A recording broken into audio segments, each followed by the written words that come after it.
glass cylinders. He described special equipment. He described the monitoring equipment, the security system to go down to levels 3 and 4. He said that they were never allowed down there. Only specially cleared people with very specific clearances, which included a plastic card with magnetic information in it, a handprint, and a right eye retina scan, and put their eye to a little camera. And if they passed, they could go down. If not, their instructions were to arrest them immediately and have somebody from above come down and get them. This is a very vast complex.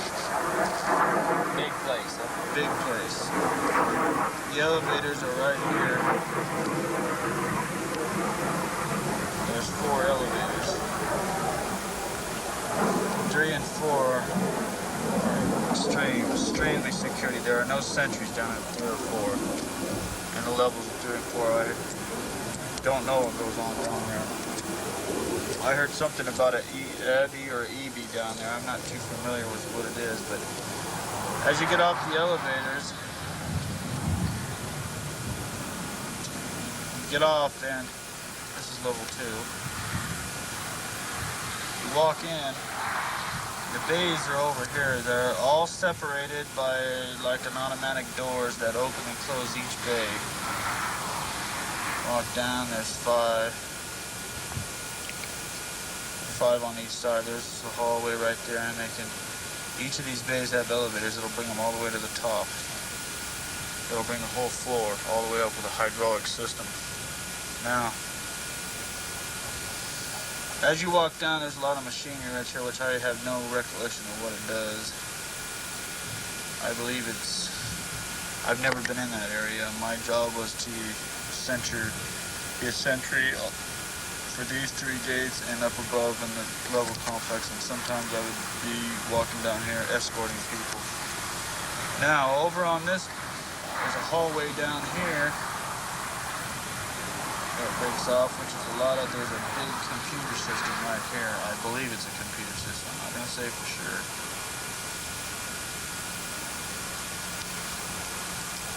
Right here is a level. There's 7 tubes.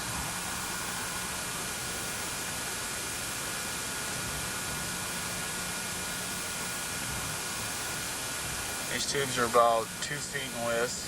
They're about 6 feet in height. Stand on end. They stand on end on end. Now, as you walk in and you look at these tubes,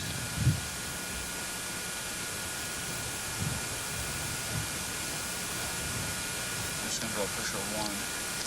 They're all exactly the same, and the creatures inside are completely identical. There's absolutely no way that I can see of identifying each and every one of them individually. Now there's an aluminum part right here. I don't know if it's covering genitals of them or not, but the rest is filled with the solution. There's a couple tanks right here. I don't know if they're oxygen. I don't know what they hold. There's no identifying marks on them whatsoever. There's absolutely no air in the tanks. It's all solution. And the grays are just in here, right here.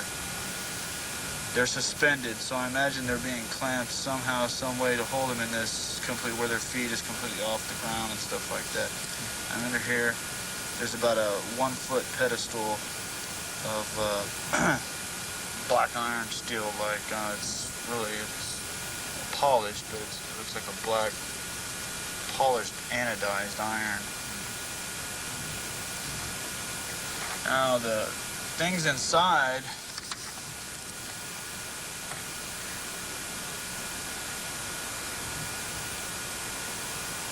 resemble what everybody sees, and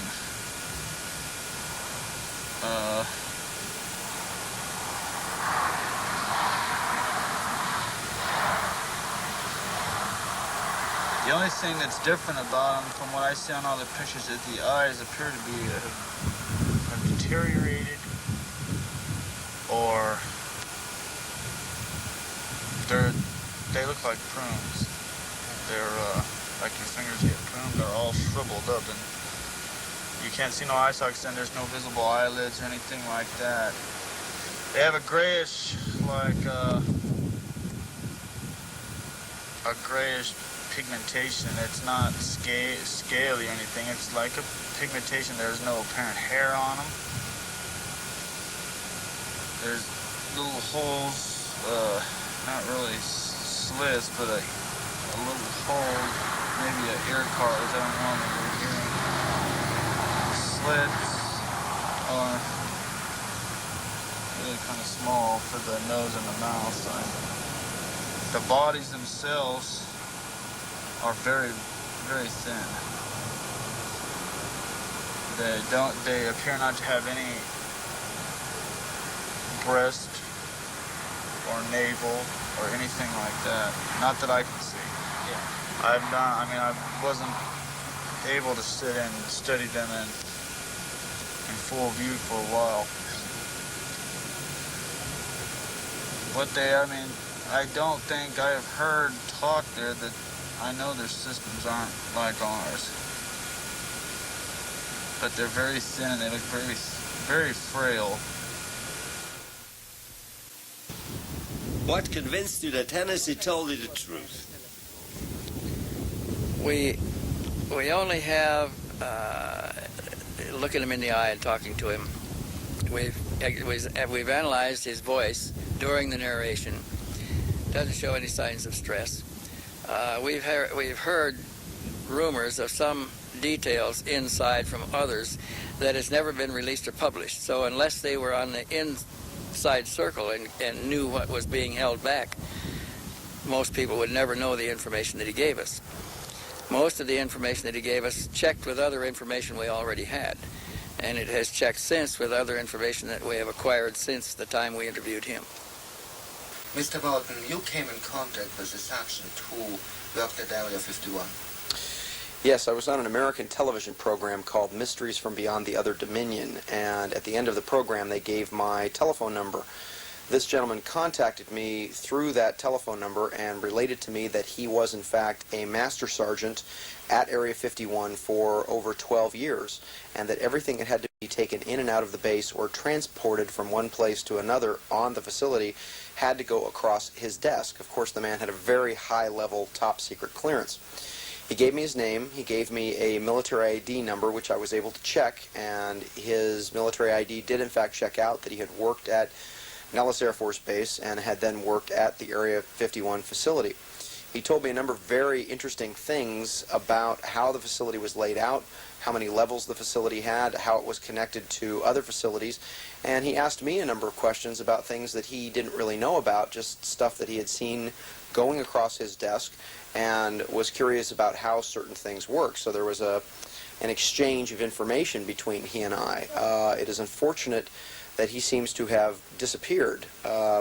He seems to have moved with no forwarding address. His telephone number no longer works. I was in contact with him for quite a period of time, and then the man simply vanished. Did he ever see alien spaceship or alien bodies? On many occasions, he told me, Chip is what he called himself, that he had in fact transported disc-like saucers, what he considered to be alien spacecraft. And remember, he was not sure if they were alien or not. He never saw the actual paperwork on the craft.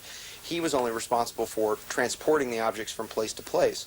However, he did transport a number of very large 30 to 60-foot disc-shaped craft.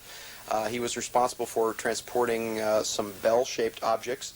He said when they were at rest that they were a very dull gunmetal color. He did, in fact, witness on a number of occasions the tests of these craft, because they would have to cart them out to a certain place and then they'd take them off, and then the objects would then fly around. And he was asking me how something that looked so dead and so lifeless could then glow up the way that it did, and the metal on the ship would actually look as though it was alive. As far as the alien bodies were concerned, he told me that Area 51 had 5 underground levels to it. This was confirmed by 3 other sources that I had at the facility. He also claimed that there were not only living aliens on the base that he not only saw, because he was responsible for transporting them